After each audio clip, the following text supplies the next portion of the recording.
Kamusta mga kaibigan? Welcome back to my channel. Pag-usapan natin ang fuel injection system, kung paano gumagana ang fuel injector.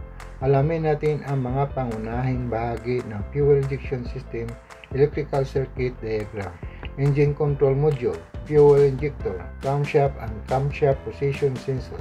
Ito naman ang ring reluctor ng camshaft at ring reluctor ng crankshaft.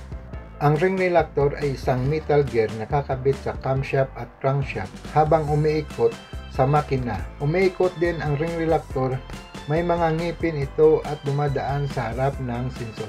Nagtitrigger para gumawa ng electrical signal. Ang signal na ito ang ginagamit ng ECM para malaman ang tamang timing ng spark at fuel injection.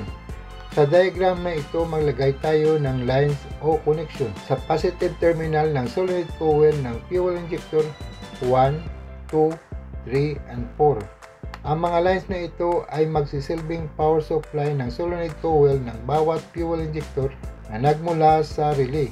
Pagkatapos punta naman tayo sa sensor. Maglagay din tayo ng lines o connection sa positive terminal ng sensor. Ang mga koneksyon na ito ang magsisilbing power supply ng bawat camshaft at crankshaft position sensor na nagmula sa relay. Punta naman tayo sa ECM. Ang fuel injector, maglagay tayo ng lines o connection o control signal mula sa engine control module papunta sa negative terminal ng solenoid coil ng bawat fuel injector. Fuel injector 2, fuel injector 1, fuel injector 3, fuel injector 4. Pagkatapos maglagay din tayo ng lines o connection sa control signal mula sa crankshaft at camshaft position sensor. Papunta sa ECM ng bawat ground ay i-connect sa ground chassis para makumpleto ang circuit. Lagyan din natin ng lines o connection ang ECM para sa power supply na nagmula sa 15 amperes fuse ignition. Ito ang fuel rail at ang fuel pump motor positive terminal ay nakakonect at ang ground nakakonect sa ground chassis.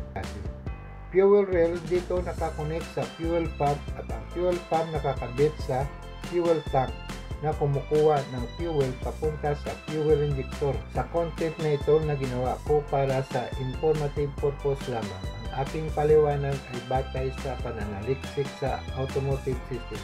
Ang eksaktong timing ng fuel injection ay nagbabago depende sa engine design, load at RPM.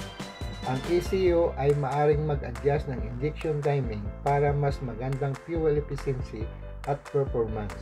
Hindi ko masasabi ng eksakto ang bawat detalye, ngunit ito ang batayan ng fuel injection timing. Fuel injection system electrical circuit diagram based on firing order 1342. Sa isang 4-stroke engine, bawat cylinder ay dumadaan sa intake, compression, power, exhaust stroke.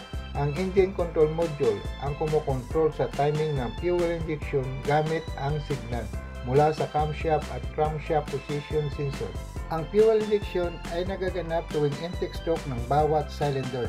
Sa video na ito, ipakita natin sa diagram kung paano gumagana ang bawat bahagi ng circuit mula sa crankshaft at camshaft position sensor papunta sa ECM at kung paano nito kinokontrol ang fuel para sa tamang timing ng fuel injection.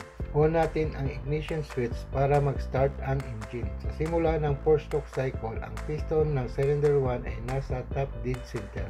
Dito nagsimula ang intake stroke o 0 degrees crankshaft rotation. Habang bumababa ang piston, unti-unting bumubukas ang intake valve upang makapasok ang hangin papunta sa combustion chamber. At dito nagtapos ang part 1 natin. Serye tungkol sa fuel injection system. Sa pag-edit ng video, hindi ko mapa-continue upload. Kaya ginawa ko ng part 1 at part 2. Maraming salamat sa panunood.